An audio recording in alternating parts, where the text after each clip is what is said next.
Hey guys, it's Coach Kathy here. Come see how I made this sticky and sweet Asian chicken. And it's making swaps like this that I learned how to do that helps me lose and maintain 150-pound weight loss. Come see how we make it. Yum.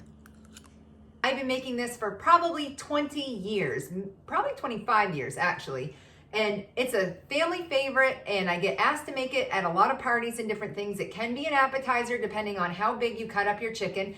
We're gonna make it and marinate it and bake it all in the same pan. So I just have like a traditional lasagna pan. And to this, I'm going to add about a half a cup of soy sauce, which seems like a lot, but this is gonna be full of meat. So, you know, I measure with my heart. It could be more than that. Don't be coming at me in the comments.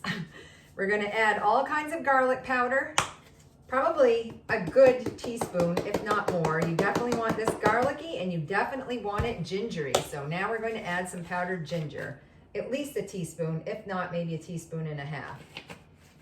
This definitely is a little bit of a sweeter dish, and it has like a teriyaki flavor to it. That would be something similar you could compare it to.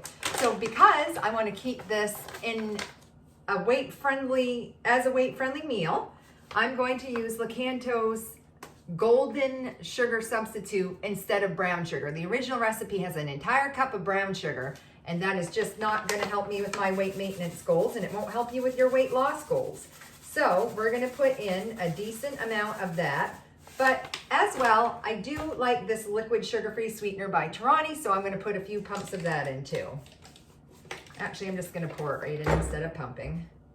I'll probably use a quarter of a cup of that. And for a little bit of heat, I am going to add some cayenne pepper, probably just a quarter of a teaspoon of that because I don't want it too crazy. And that's it, guys. This is our marinade.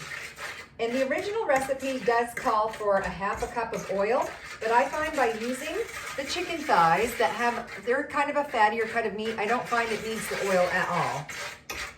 So I'm just going to break up these little balls of powdered ginger and combine it all quickly. And then the longer this marinates, the better. I have about 2 or 3 hours before supper, so that's what I'm going to do. But I just like to take my chicken thigh. You can cut this up if you want to, but I don't, because work smarter, not harder. I'm just gonna dip it in the front, dip it in the back, and then lay it back over so the flat side is up.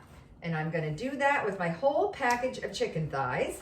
And then when that's all done, I'm gonna cover it with saran wrap and put it in the fridge for 2 to 4 hours. You can even do overnight, but at least 2 hours, because you really want that you really want that chicken to get broken down with the soy sauce and the ginger and the garlic and all of that to really permeate the meat before you bake it.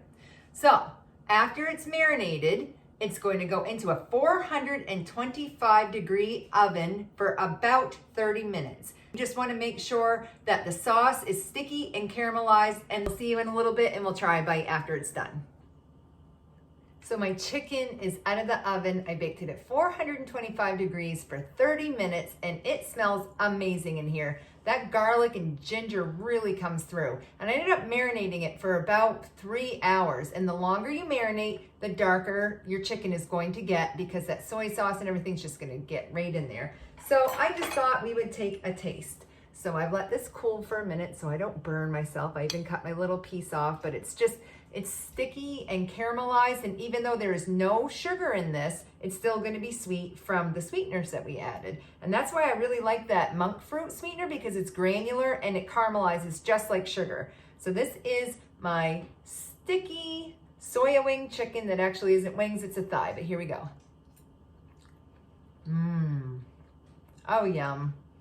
It's so good. Right? It's so smart to use your thighs instead of wings, because you're gonna get way more meat, and you don't need to worry about adding additional oil because there's already gonna be some on a chicken thigh because it's a little bit fattier of a cut of meat. But don't be afraid to use chicken thighs, you guys, because they have a ton of nutrients in them that the breast doesn't, and they're way more moist, they have way better flavor, and if you're a post-op bariatric like I am, they actually kind of slip down a little better. They're not as dry and mealy, and they don't get that stuck feeling in your chest the way the chicken breast can. I hope you try these. Hit like and subscribe, and we'll see you again next time for another cooking video in my kitchen. Bye.